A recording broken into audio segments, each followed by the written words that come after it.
안녕하세요. 소리의 가치입니다. 구독과 좋아요, 알림 설정 부탁드려요. 오늘의 사연 시작할게요. 안녕하세요. 독서실에서 공부하는 수험생입니다. 평소 이곳 글을 가장 즐겨보고 이곳에 계신 분들이 아무래도 제 또래보다 현명한 고견을 여쭐 수 있을 것 같아 글을 쓰게 되었습니다. 한 달 31일 기준으로 동네 독서실을 등록했습니다. 독서 실장님께 독서실 안내 방 소개를 받았고 알려주시는 남은 자리 중 15, 22, 24번을 앉아보고 결정하라고 하셔서 24번으로 결정했습니다. 그리고 그 다음 날부터 바로 이용하는 걸로 했습니다. 여기 독서실 구조가 계단 기준으로 왼쪽은 전부 휴게실, 오른쪽은 이제 공부하는 방이에요. 큰 방 안에 남녀 같이 이용하고요. 앞쪽 뒤쪽 나눠서 각 25자리씩 쓰더라고요. 자리는 각자 문 달린 1인실입니다. 각자 독서실 책상이 있고 간이문이 달려있다고 생각해 주시면 될 것 같아요. 지금까지 다녀본 독서실은 남녀층이 달라서 지금까지 몰랐던 건지 발소리가 조금 너무 크길래 실장님께 발소리가 큰 것 같다고 말씀드렸더니 다시 들어가서 앉아있다가 나와봐라 라면서 백색 소음기를 설치해둬서 안 들린다고 자랑스럽게 말씀하시더라고요. 너무 잘 들리는데 안 들리긴요. 독서실 소개해주신다고 실장님이랑 1인실 들어갈 때 슬리퍼 쓱쓱 끌고 걸으시고 저한테 보통 얘기 나누는 소리로 크게 말씀하시길래 독서실에서 이렇게 대화해도 되는 건가 싶고 제 상담 때문에 안에 계신 분들께 방해되는 것 같아서 죄송했어요. 연세 드신 할아버지라 거기까진 생각 못 하시나 보다 하고 넘겼습니다. 바닥 마감은 아트 타일인 것 같아요. 다시 본론으로 넘어와서 제가 고민하니까 한 달 결제하면 하루를 더 주니 일단 내일 하루 해보고 결정해라 라고 하시길래 내일 그럼 하루 해보고 결정할 수 있는 거냐 여쭤봤어요. 그건 아니고 하루 요금이 10,000원이니까 10,000원을 일단 내고 등록할 거면 10,000원을 제외한 차액을 내면 된다고 하셨습니다. 이 부분은 하루 체험 가능한 곳들이 많아서 여쭤봤어요. 서론이 길었네요. 아무튼 그 다음날 아침에 가서 10,000원 내고 하루 이용해 본 뒤 집에서 신호등 하나만 건너면 되는 큰 장점, 밝은 조명, 휴게실, 프린트 이용 가능 등 낮에는 이용자가 많이 없는 것 같고 발소리만 제외하면 나쁘지 않아서 나머지 차익 내고 등록했습니다. 결제하면서 총무분께 어제도 실장님께 말씀드렸지만 백색 소음기가 가려줄 거라고 하시던데 전혀 소리 안 가려지고 발소리가 너무 큰 것 같다 라고 말씀드렸습니다. 실장님께 전달해 주신다고 하더라고요. 여자는 발소리가 거의 안 나는데 남자분들은 쿵쿵 찍으면서 걷거나 슬리퍼 쓱쓱 끌고 다니세요. 제 동생만 쿵쿵 찍으면서 걷는 줄 알았는데 그런 남자분들이 많구나 여기 와서 느꼈네요. 실장은 물론 총무도 슬리퍼 질질 끌고 다녀요. 아무튼 그동안 잘 이용했어요. 어느 곳이나 소음에 완벽한 곳은 없을 거다 생각하면서 그냥저냥 적응하면서 열심히 공부했던 것 같아요. 특히 안에서 어떠한 음식조차 먹지 말라는 경고 문구도 마음에 들었고요. 그리고 복도 걸을 때 슬리퍼 끌지 말고 발 망치 소리 내지 말라고 종이도 붙어 있어요. 그런데 하루는 어디선가 대놓고 캔을 까는 소리가 들리더니 계속 호록호록 마시곤 캔을 책상에 내려놓는데 그분이 이어폰을 끼셔서 세게 부딪히는 소리가 안 들리는 건지 아님 조심성이 없으신 건지는 모르겠어요. 캔이랑 책상 부딪히는 소리가 깡깡 나더군요. 저 사람이 화가 났나 싶을 정도로요. 또 제 옆자리 분은 빨대 비닐 벗기고 음료 먹다가 빨대에 음료가 안 올라오면 나는 삑삑 소리가 계속 들리더라고요. 입구에 어떠한 음식, 젤리, 사탕도 먹으면 안 된다고 쓰여 있어서 좋아했는데 이런 일이. 그냥 간단하게 마시는 것도 아니고 대놓고 캔을 따고 빨대 소리 삑삑 나는 건 정말 오마이갓이어서 참다가 여전히 소리가 들리길래 카운터에 갔어요. 여기 어떠한 음식조차 먹으면 안 된다고 써있던데 먹으면 안 되는 거 맞죠? 라고 일단 물어봤고 그렇다더라고요. 어떤 분이 캔을 대놓고 까시고 책상에 캔 내려놓을 때 깡깡 소리와 옆자리 분 빨대 안 빨려서 나는 삑삑 소리에 관해 건의했고 실장님께 전한다고 하더라고요. 왜 바로 해결을 안 해주고 실장님께 전달하는 건지 의문이긴 했지만 일단 다시 자리로 가서 공부했어요.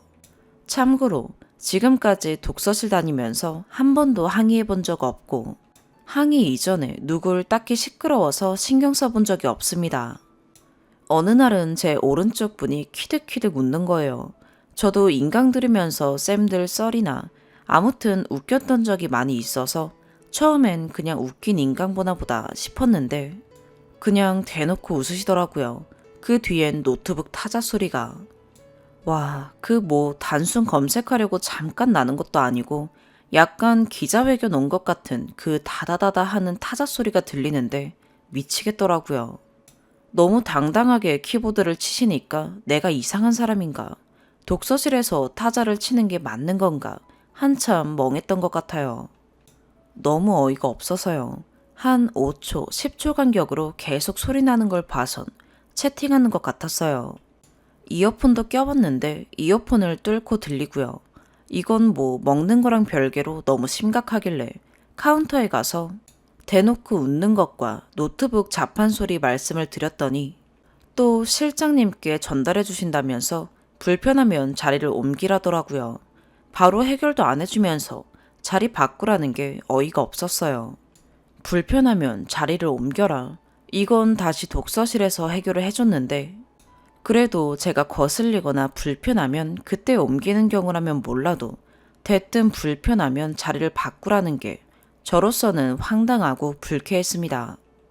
일단 남은 자리를 봤는데 에어컨 밑과 입구 쪽이라 바꿀 만한 자리가 없더라고요. 무엇보다 제가 등록 전에 남은 자리를 앉아보고 결정한 만큼 제 자리가 마음에 들었어요. 가장 안쪽인 점이 좋았습니다.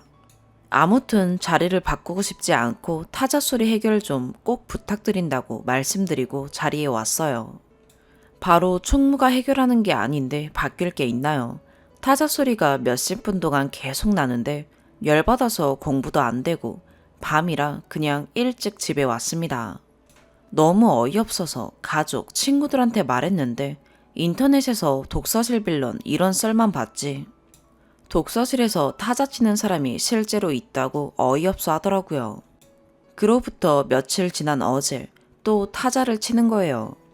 카운터에 가서 저번 건의드린 것 기억하시냐고 운을 떼고 혹시 그분께 안내가 간 게 맞는 건지 여전히 타자를 치신다고 말씀드렸어요. 뭐 실장님께 전달했으니까 안내했을 거라고 불편하면 자리를 옮기래요. 아니 총무가 당장 바로바로 해결 안 해주면서 자리를 옮기라고만 하니까 황당하고 저번 타자 소리 말씀드렸을 때부터 총무 말투가 저 예민한 사람 취급하는 것 같아서 어이가 없었어요. 해결 안 해주시면서 저한테 자리를 바꾸라고만 하는 건 아닌 것 같다고 말씀드리고 아무튼 총무는 실장한테 전달했다는 말만 반복하길래 제발 타자 못 치게 안내 좀 해달라고 하고 자리에 왔습니다. 하지만 여전히 타자를 칩니다. 이건 제발 좀 직접 들어보셔야 상황을 아실 것 같아서 호출 버튼을 눌렀는데 안 오시더라고요. 뭐 중재도 안 되고 공부도 안 돼서 집에 빨리 가는 것도 한 번이죠. 이건 진짜 해도 너무하더라고요. 옆에 분 문에 노크했어요. 한 2초 소리 안 나더니 계속 타자를 치더라고요. 이후에 노크 2번 더, 총 3번 노크했고 반응이 없더라고요. 여전히 나는 타자 소리, 문을 막 열기엔 아무래도 조심스러워 결국 직접 말 못하고 자리에 돌아왔어요. 해결은 안 해주고 자리 바꾸라고만 하고 무엇보다 자리 바꿔도 소리가 안 들리는 게 아니지 않습니까? 열도 받고 내 귀한 시간인데 왜 공부도 못하고 우울해야 하지 싶기도 하고 그냥 죄다 짐 싸서 카운터에 갔습니다. 제가 말씀드린 지 1시간이 지났는데 여전히 타자치고 바뀌는 건 아무것도 없고 저번부터 바로 해결은 안 해주시고 자리 바꾸라는 말만 하시는데 저번에 자리 바꾸지 않겠다고 말씀드리지 않았냐고 말했습니다. 생각이 바뀌셨나 해서요 하더라고요. 생각 안 바뀌었고 그분께 확실히 안내가 들어간 게 맞는지.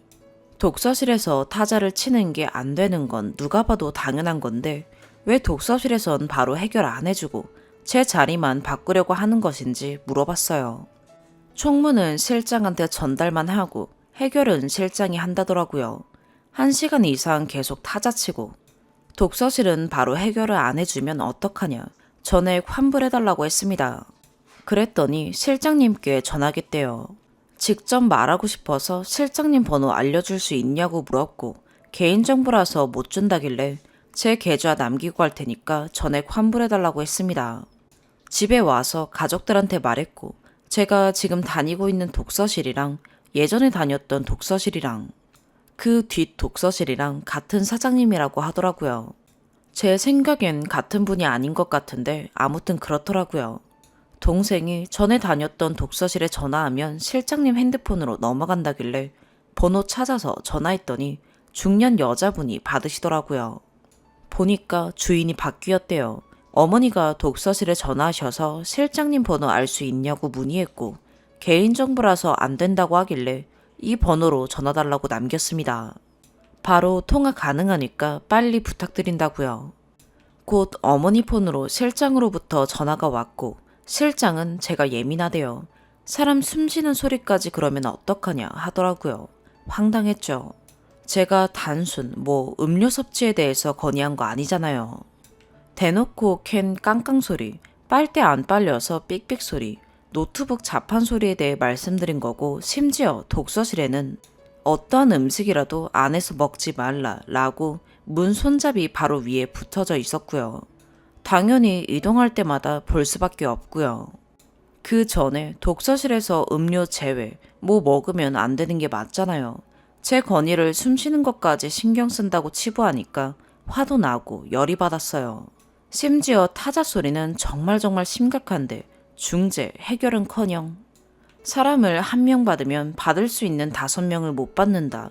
이런 이해도 안 되는 소리를 하시더니 전 어딜 가든 이용 못할 거라고. 자꾸 사람 숨 쉬는 걸로 그러지 말라고 안 받겠다고 당장 짐 빼라고 하더라고요. 그리고 저번에 음료수 건은 전달했더니 그 학생 부모님이 독서실까지 와서 공부하는데 음료수도 못 먹냐면서 항의했다면서 제 탓을 하던데 이게 대체 제 잘못인가요? 그 학생은 좀 마셨다가 주의받았다고 생각할 수도 있겠지만 보통 독서실에서 뭘 마셔도 캔 소리, 빨대 소리 내면서 먹진 않잖아요. 제가 말한 전액 환불 못 해주고 교육청에서 다 내려온 지시가 있으며 15일 이상 썼으면 환불해줄 필요 없고 내일 당장 가서 볼 거고 내일 날짜로 계산한다고 하길래 15일 안 지났고 짐도 이미 뺐고 내일이 아닌 오늘까지로 계산해서 달라고 했습니다. 아무튼 너무 화가 나서 즐겨보던 판에 글을 한번 써봤습니다. 살면서 이런 독서실 빌런 만나보신 적 있으신가요? 검색해보니 독서실 진상 때문에 스트레스 받으시는 분들이 꽤 되는 것 같은데 다들 이런 적 있으셨나 궁금합니다. 대체 어떻게 해결하는 게 현명했을까요? 나름 잘 참아가면서 공부하다가 못 참겠어서 좋게 말씀드렸는데 기분 상해서 마음이 많이 쓰이네요. 대체 총무가 왜 있나요? 단순하게 실장한테 전달이 아닌 총무가 즉시 해결을 해주셔야 하는 게 마땅하다고 생각하고 독서실에서 음식물 섭취는 당연히 안 되는 거고 노트북 자판 소리는 더더욱 안 되는 것 아닌가요? 왜 개념 없는 사람 때문에 제가 피해봐야 하는 것이며 독서실 실장과 총무의 역할은 뭔지 싶어요. 이럴 거면 무인 독서실이 낫겠어요. 다들 저 같은 독서실 빌런 만나지 마시길 바랍니다. 코로나로 힘든데 다들 힘내서 이 시기 잘 이겨내요. 긴 글 읽어주셔서 고맙습니다. 모두 좋은 하루 되세요. 처음 쓰는 글이라 얘기가 어지럽네요. 추가, 여러 의견 함께 나눠주신 분들 모두 고맙습니다. 결론은 어제 가서 카드 전체 취소 후 이용한 날짜 계산해서 그 부분 결제하고 끝냈습니다. 본문에도 적었듯 여태 독서실 다니며 컴플레인 걸어본 적 없어요. 하나하나 신경 안 써요. 예민한 편 아닙니다. 사람 사는데 소리 나는 건 당연하죠. 당연히 서로 이해해야 하고요. 그런데 독서실이잖아요. 반복 소음은 독서실 측에서 컨트롤 해주셔야 하는 부분인 것 같아요. 그리고 1인실이에요. 각 책상 사이에 상판 세워두고 거기에 문 달려있는 구조입니다. 독서실 입구 기준으로 오른쪽은 공부하는 곳, 왼쪽이 통째로 휴게실입니다. 큰 휴게실이 있고 1인실 안에서 어떠한 음식, 젤리, 사탕 포함해서 아무것도 먹지 말라 라는 안내문 보고 여기 되게 철저하게 관리하시나 보다 싶었어요. 그리고 단순 먹는 걸로 컴플레인 안 걸어요. 음료 마실 때마다 캔 깡깡 내려놓고 빨대 안 빨려서 쪽쪽 소리 반복 때문에 말씀드렸어요. 가장 심각한 건 노트북 자판 소리입니다. 잠깐 건색하는 것도 아니고 너무나도 당당하게 다다다다 타자 치는 걸 대체 어떻게 참나요? 노트북 타자 소리가 1시간 이상 계속 나는데 이게 꿈인가 싶었습니다. 자리를 왜 안 바꿨냐는 댓글에 대해 말씀드려보자면 일단 문제 해결이 먼저라고 생각해요. 그분께 안내된 이후에도 바뀌는 게 없다면 몰라도 말씀드리자마자 불편하면 자리를 바꿔라 라고 돌아오는 대답이 너무 황당했습니다. 남은 자리도 출입구 옆, 타자 치는 분 옆, 뒤 이렇게 남아있던 걸로 기억해요. 더군다나 자리를 바꾼다고 타자 소리가 안 들리는 것도 아니고요. 무엇보다 일단은 노트북 타자 소리 해결이 먼저라고 생각했습니다. 모두 제 글 읽어주셔서 고맙습니다. 다들 멋진 하루 되세요. 두 번째 사연입니다. 남편은 아들 둘, 딸 둘인 4남매이고 아들 둘은 결혼하고 신우 둘은 아직 미혼이에요. 몇째인지는 말 안 하고 저는 두 형제 중 한 명의 와이프입니다. 시댁 식구들의 차별 때문에 속이 상해 익명의 게시판에 하소연하러 왔어요. 제가 먼저 시집 왔고 다른 동서가 저보다 늦게 시집 왔어요. 우선 저는 직장이 박봉에다 모은 돈이 적어서 혼수만 해갔어요. 솔직히 남편이 다 해봤고요. 남편보다는 시부모님의 도움이 커요. 결혼 전이나 초반엔 안 그러시더니 제가 뭘 실수할 때마다 너는 집에서 뭘 배운 거냐고 타박하셨답니다. 남편이 저보다 능력도 좋고 집안도 좋고 시아버지가 친척들 모이고 술이 들어가면 취하셔서 하는 말씀이 있는데 우리 아들은 예전에 집안 좋은 곳에서 선자리가 많이 들어왔었다며 교사 며느리, 의사 며느리, 사업가 며느리 등 좋은 며느리들이 줄을 섰었다며 자랑을 하셨어요. 평소엔 안 그러시는데 술만 들어가고 친척들이 땡땡이는 아주 잘 컸다며 제 남편을 그냥 칭찬할 때마다 시아버지가 기분이 업돼서 자랑하시네요. 남편한테 속상하다고 표현했지만 시아버지가 아들 사랑이랑 본인이 부유한 걸 당당하게 자랑하시는 분이라 자기애가 강하셔서 말리긴 어려워요. 무한 반복이에요. 시아버지가 구남매인데 정말 자주 모여요. 저는 당연 따라가야 하는 입장이고요. 평일에 안 되면 주말에라도 휴가를 반납하고 다녀와야 합니다. 가면 사람들끼리 서로 장난하느라 바빠요. 우리 아들이, 우리 딸이, 우리 며느리가, 우리 사위가 특히 며느리 보는 사람이 있으면 우리 며느리는 이거 해오고 저거 해오고 집이 잘 살고 직업이 뭐고 그렇게들 배틀이 붙어요. 그러다가 시아버지 자랑 차례가 오면 입을 꾹 다무세요. 네, 제가 자랑할 건 없긴 해요. 서운하진 않아요. 근데 너무 민망할 정도로 입을 꾹 닫고 있으시니 그런 건 조금 마음이 상하죠. 저는 얼마 못 해온 죄로 시댁에 시집살이란 시집살이는 다 겪는 중이에요. 명절 모든 설거지 다 제 몫이고 이래도 월차 내고 시댁 가서 도와야 합니다. 집은 시부모님이 해주셔서 시댁 가까이 얻어주셨는데 집은 좋지만 시아버지가 자주 오세요. 아들 사랑이 대단하셔서 주말마다 거의 오십니다. 또 술 취하면 과거에 시집 안 온 예비 며느리 선자리를 자랑하세요. 이해가 안 가는 게 그렇게 돈도 많으신 분이 뭐가 아쉬워서 집안 좋은 며느리를 원하시는 건지 저로서는 이해가 안 가더라고요. 시댁이 잘 살긴 하는데 조금 짠돌이세요. 돈 밝히시고요. 이 정도일 줄은 결혼할 땐 몰랐죠. 제 이야기가 길었죠.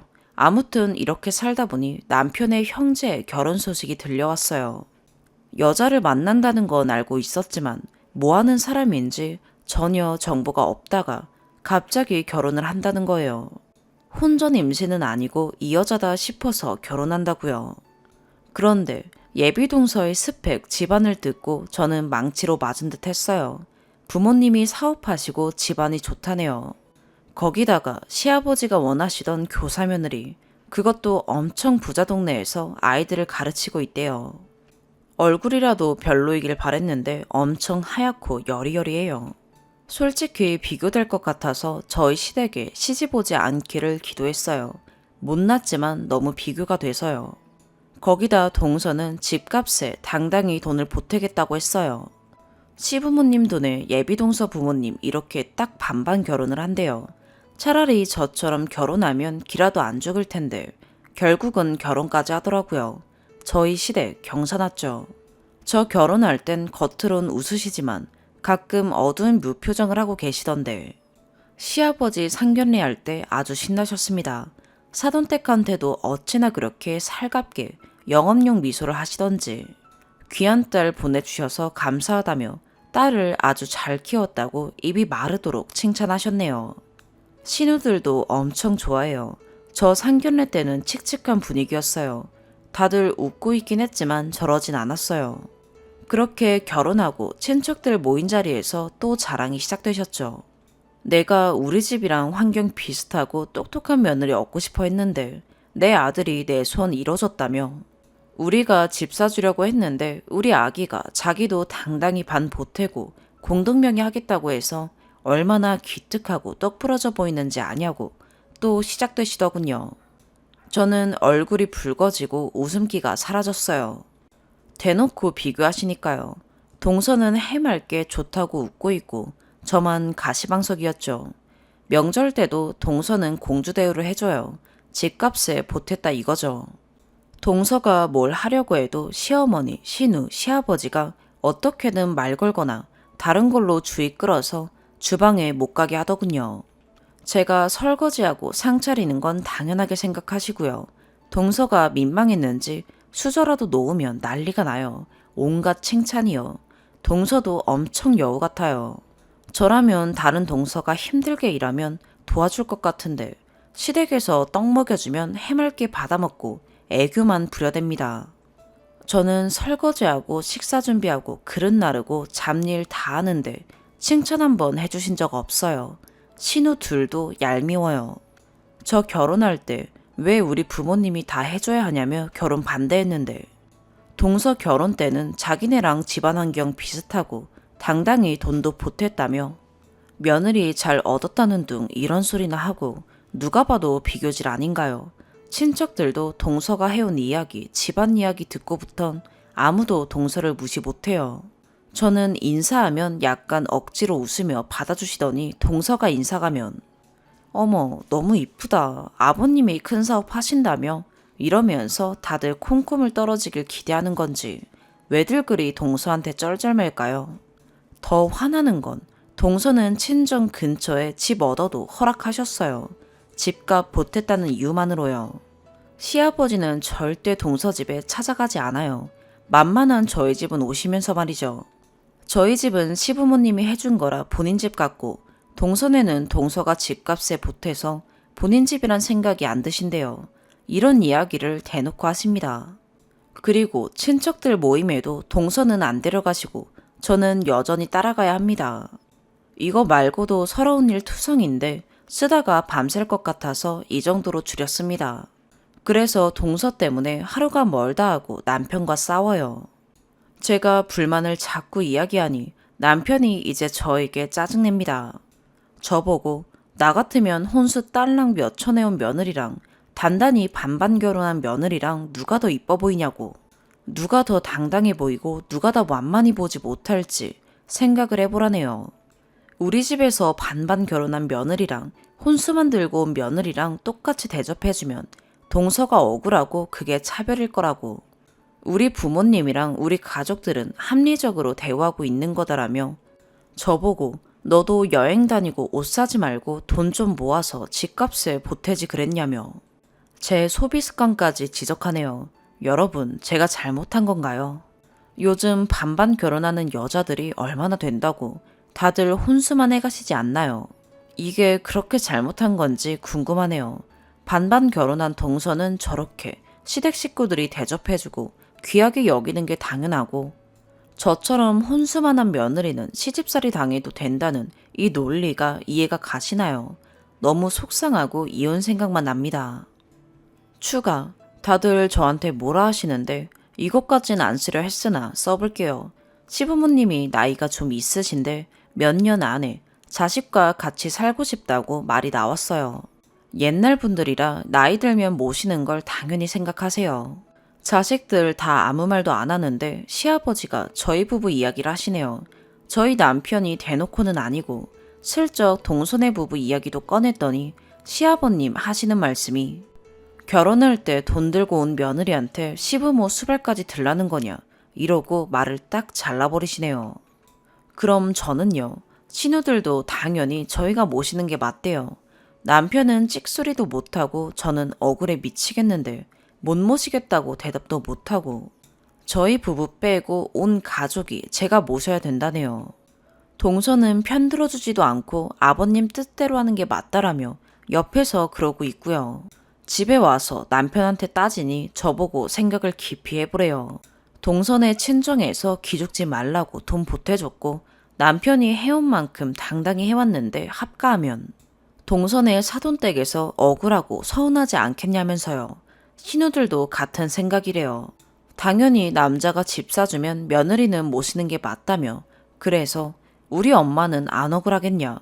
딸이 아직 젊은데 합가하며 시집살이하게 생겼는데 남편이 하는 말이 그럴 거면 너도 돈 좀 해오지. 그만 좀 징징거려. 라네요. 자기가 좋은 집안 며느리들 다 제치고 저를 선택했으면 양심이 있으면 부모님께 깍듯하게 잘 하라면서요. 왜 양심 없이 왔냐며 진짜 터진 입이라고 말을 해대네요. 시부모님 건강하세요. 그리고 입맛 까다롭고 일하시던 분들 몇 번 갈아치우고 결국 시아버지가 시어머니 가르쳐서 자기 입맛의 요리 만들게 하셨어요. 며느리가 밥 차려드려야 할 것 같아요. 그리고 가르치시겠죠. 일하시면서도 점심엔 꼭 집에서 식사하시고요. 집밥이 최고다라면서 외식 잘 안 하세요. 적으려면 너무 많아요. 엄청 깔끔하셔서 집안에 먼지가 보입니다. 저는 그렇게까지 살림 못해요. 지금도 숨 막히는데 몇 년 뒤지만 같이 살 생각하면 숨이 막힙니다. 친구 중에 합가하며 사는 친구가 있는데요. 우울증 와서 지금 이혼 준비 중이래요. 저도 저렇게 될 것 같아요. 남편은 부모님한테 인정받고 재산받고 싶으니 예스만 하지 노는 못해요. 여러분들이 보시기에도 제가 모시는 게 맞다고 보시나요? 남편까지 동서 눈치 보며 우리가 모시는 게 맞다고 하니 제 편이 없어요. 남편보다 시댁 벌이가 좋으니 남편은 시댁에 굽신거리듯 따릅니다. 제가 모실까봐 너무 걱정되고 스트레스예요. 세 번째 사연입니다. 임금님 귀는 당나귀기 마음으로 써봅니다. 친정엄마는 사별하셨고 제 밑에 동생이랑 둘이 사세요. 친정은 가난하고 근근히 살고 있고 시댁은 잘 사시고 도움도 꽤 주시지만 무조건 주시진 않고요. 시댁 가까이 살면서 친정 가난한 거, 아빠 안 계신 거 은근 무시당하면서 살고 있는 중입니다. 편한 시댁은 아니라는 뜻이고 도움 주시는 건 갚으면서 살려고 노력 중이에요. 돌 지난 지 얼마 안 된 아기가 있고 복직하려고 코로나 시국에 마음 아파도 어린이집 적응시키려고 보내고 있어요. 이런 중에 오늘 친정엄마한테 연락이 와서 통화해보니 로맨스 스캠 사기 수법에 크게 당하고 계셨네요. 얼마 전에 급하게 돈이 필요하다며 금방 갚아주신다고 해서 이사 관련 잠깐 필요한 돈인 줄 알고 1,000만 원가량 남편 몰래 대출받아 보내드렸는데 그 돈 포함 5천 넘게 해외로 송금했다고 합니다. 저랑 통화하면서도 사기인 줄 모르고 세관에서 연락 오면 돈을 더 보내야 해서 돈 마련할 생각에 밥도 안 넘어간다고 하는 걸 1시간가량을 소리 지르고 설득하고 설명해서 추가 송금은 막고 경찰에 신고하게끔 했습니다. 검색해보니 이런 사기는 점조직이라 검거도 어렵고 검거해도 사기당한 금액 회수가 어렵더라고요. 먹고 살겠다고 시댁에 무시당하면서도 어떻게든 자존심 지키려고 아둥바둥 아기 어린이집 맡기고 복직하고 살려는 건데 엄마가 어떻게 나한테 이럴 수가 있는지 살지 말라는 것 같고 너무너무 화가 납니다. 한편으로는 사기당한 바보 같은 엄마가 너무 불쌍하고 외롭고 힘든 마음 이용당한 것 같고 나까지 크게 화를 내면 안 그래도 없는 돈에 여기저기 대출까지 끌어서 사기당한 것 같은데 엄마가 삶의 의지를 완전히 잃을까봐 걱정이 되어서 화도 못 내겠습니다. 남편한테는 얘기했고요. 남편 볼 낯도 없고 너무 힘드네요. 가족이 보이스피싱이라든지 사기 당해본 경험 있으신 분 어떻게 이겨내셨나요? 화도 못 내겠고 위로도 못 하겠고 화가 나고 속상해서 어떻게 해야 할지 모르겠습니다. 추가, 삭제된 댓글이지만 로맨스 스캠에 당한 걸 뭐라고 하신 댓글이 몇 개 있었는데요. 간단하게 로맨스 스캠이라고 썼는데 외국에 파병 나간 한국계 군인이 아내 잃고 혼자 딸을 키우다가 한국에 들어오려고 하면서 골드바를 보낸다고 했다고 해요. 거기에 통관 비용이라든지 운송 비용이라든지 이런저런 살을 붙여서 돈을 뜯어낸 것 같고 속은 것 자체가 어이없긴 하지만 그렇게 골드바만 도착하면 보낸 돈도 돌려받고 얼마간 금전적인 이득을 약속받은 듯 하네요. 딸 복직하고 손주 어린이집 보내는 걸 엄청 속상해 하셨는데 저한테 아파트 대출금 갚는데 보태라고 돈도 주고 그러고 싶었다고 하시는 걸 보면 로맨스보다는 금전적인 거에 넘어가셨던 게 더 큰 것 같긴 한데요. 어쨌든 바보 같죠. 두 번째 추가, 엄마한테 속은 저나 사기꾼에게 속은 엄마나 바보 같은 거 알고 결과적으로 욕먹는 것도 당연하다 생각해서 더 이상 추각을 안 쓰려고 했는데 답답해서 쓴 글에 축축성 댓글도 쌓이니 더 답답해져서 그냥 몇 자만 더 적습니다. 엄마를 일시키라는 댓글이 있는데 이미 엄마는 아빠 돌아가시고 몇 년 전부터 새벽부터 밤까지 TV 볼 새도 없이 일하고 계십니다. 쉬는 날도 쉬면 몸이 더 아프다고 다음 날 일하기 위한 준비를 위해 나가서 일하고 쉴 줄도 모르고 사세요. 전 엄마가 골드바를 받아야 하는데 라고 말을 떼자마자 그건 사기라고 바로 알아챘는데 TV도 안 보고 일만 하셔서 그런 유명한 사기 사건이 있는지 모르고 사셨던 것 같습니다. 그리고 저는 지금껏 친정에 돈 퍼준 적이 없습니다. 가난한 친정에선 도움을 못 받고 미래의 엄마가 혹시 아프다든지 일이 생겼을 때 오히려 돈이 들어가야 할 수도 있으니까 미안해서 시댁만 더 신경 쓰고 챙기고 살았습니다. 시댁엔 매월 용돈을 드리고 친정엔 안 드려요. 시댁에 드리는 용돈은 주신 게 많으니 드리는 게 맞다고 생각했고 친정에도 용돈 드리라고 남편은 그랬는데 아기도 낳고 우리 가족 먹고 살아야 한다고 친정엔 안 드렸어요. 오히려 돈이든 선물이든 음식이든 노동력이든 제가 할 수 있는 한도 안에서 퍼주고 살았다면 받은 게 있는 시부모님께 퍼드렸어요. 제가 평소에 감사한 마음을 갖고 시부모님께 잘해야 나중에 친정에 피치 못할 사정으로 돈을 써야 할 일이 생길 때 물론 그게 이런 식일 줄은 몰랐지만 남편도 좋은 마음으로 수긍해주지 않을까 싶기도 했고 진심으로 시부모님께 감사하기도 해서 진짜 판에 쓰면 호구 며느리 소리 들을 수 있을 정도로 살았습니다. 감사하더라도 잘하려고 애쓰는데 무시당할 때는 속상하고 힘든 마음은 들 수 있지 않나요? 결혼 전부터 엄마가 인터넷 업무, 쇼핑, 은행 업무 등 여러 가지를 장녀인 저에게 의지를 많이 하긴 했는데 돈이 들어갔을 때 그 돈을 안 주신 적은 없어요. 딱 한 번 아빠가 아파서 돌아가셨을 때 못 받은 돈이 있었지만 그것도 아빠 장례식 때 들어온 부의금으로 거의 갚아주셨고 그 외에는 작은 돈이든 큰 돈이든 안 주신 적이 한 번도 없어요. 제 돈을 투자 목적이나 사기당하는 데 쓴 것도 이번이 처음이었고요. 금액이 큰 만큼 용도를 정확히 확인하거나 남편이랑 의논했어야 했는데 제 잘못이 맞습니다. 엄마가 급하게 얘기하면서 며칠에 돌려주겠다고 얘기하는 걸 엄마가 아빠처럼 돌아가시지 않는 한 약속을 지킬 거라 생각했고 그럼 남편한테 얘기 안 해도 문제가 없을 거라 생각했어요. 친정이 가난하더라도 친정엄마 몸이 부서져라 일하면서 자식한테 손 안 벌리고 열심히 사시고 저 또한 만사까지 열심히 일해서 돈 벌고 친정에 돈 안 퍼주고 시부모님이 저희 잘 살라고 도움 주신 것들 감사해 하면서 잘해드리고 보답하려고 하며 살았던 게 그게 가난한 집 사람이었던 제 자존심이었어요. 이번 일로 다 틀린 일이 됐지만요. 이미 지나간 일은 어쩔 수 없다며 더 큰 사고 막은 게 다행이라고 친정엄마한테 너무 뭐라고 하지 말고 멘탈 관리 잘해드리라고 말하는 착한 남편한테 잘할 거고 남편이랑 아기, 내 가족 지키기 위해 정신 차리고 노력할 거예요. 댓글이 더 달리더라도 이 이상 추가 글은 적지 않겠습니다. 어쨌건 답답한 얘기 읽어주시고 관심 가져주셔서 감사합니다. 네 번째 사연입니다. 결혼한 지 5년, 만난 지는 10년째예요. 결혼 전부터도 문제는 많았지만 눈이 멀어 반대하는 결혼을 강행했고 결혼 이후에도 잦은 문제들이 있었지만 차마 친정에도 친구들에게도 알릴 수 없었어요.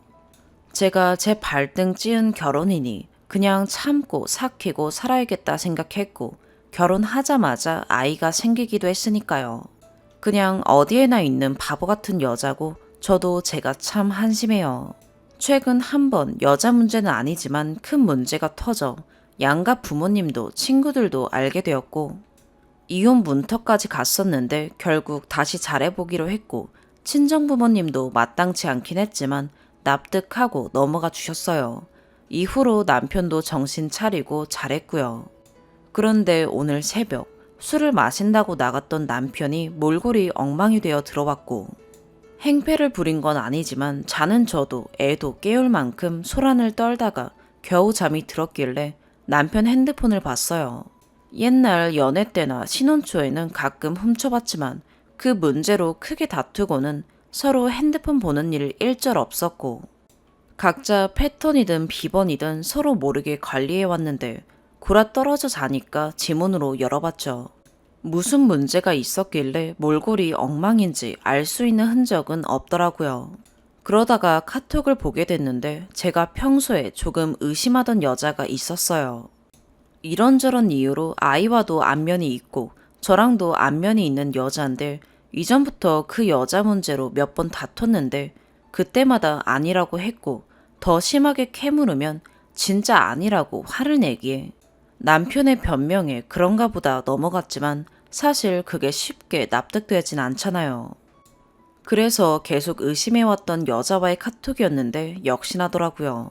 직접적으로 사랑한다, 좋아한다 이런 말은 없었지만 가끔 자기야라고 부르거나 다정한 대화들. 가장 충격이었던 건 아이는 어린이집, 저는 일을 나간 사이 저희 집에도 들락거렸던 모양이더라고요. 집에는 늘 반려동물 둘뿐이라 홈캠이 있는데 그것도 남편 폰에 연동을 시켜놨거든요. 제 폰에 연동된 거를 굳이 가져가며 감시당하는 기분이라고 하더니 그때도 이미 그런 관계였던 것 같네요. 아, 신랑 폰에 연동 후엔 현관문 쪽만 보이게 해두었고요. 반려동물들은 말이 없고 제가 의심해서 다퉜던 그 흔적들이 카톡이라는 확실한 증거가 생기니까 전부 톱니바퀴 맞물리듯 착착 맞춰지더라고요. 더럽고 어이없어서 웃음밖에 안 나와요. 상간녀 소송, 이혼 위자료 등등 검색하느라 밤을 꼬박 새고 나서 생각해보니 무슨 일을 가장 먼저 해야 할지 모르겠어요. 친정부모님께 말씀드리는 게 우선일지, 시부모님께 알리는 게 우선일지, 친구들이나 경험 있는 주변 친한 지인들에게 고민을 상담해봐야 할지, 아님 진짜 신랑 술 깨면 바로 따져 묻고 짐 싸야 할지. 따져 묻고 짐 챙겨서 나가자니 아이 짐에 제 짐, 반려동물들까지 한 번엔 무리고 여러 번 나눠서 옮겨야겠는데 지난번 이혼 위기일 때도 현관문 비번을 바꾼 적이 있어서 먼저 짐을 빼면 그런 사달이 날까봐 걱정이고요. 뭐부터 해야 할지 모르겠어요. 화나고 어이없고 더럽고 아이가 안쓰럽고 제가 안쓰럽고 그냥 감정적인 생각뿐이에요. 제가 뭐부터 해야 할까요? 추가, 마음 추스리느라 바빠 이제 봤는데 많은 댓글들이 있더라고요. 그래서 그냥 주절거리는 마음으로 추각을 남겨요. 인터넷 검색도 많이 하면서 티내지 않는 게 최선이라 판단해서 아직 아무에게도 말하지 않고 법률 무료 상담도 받아보았어요. 카톡 내용만으로도 상간녀 소송 충분하다는 답변은 받았는데 혹시 몰라 몇 군데 더 다녀보려고 알아보는 중이고, 소송 진행과 동시에 남편에겐 우선 협의 이혼 서류 내밀려고 알아보고 있고요. 속에서 뜨거운 게 치밀지만 꾹 참고 남편한테 티내지 않으려고 노력 중이에요.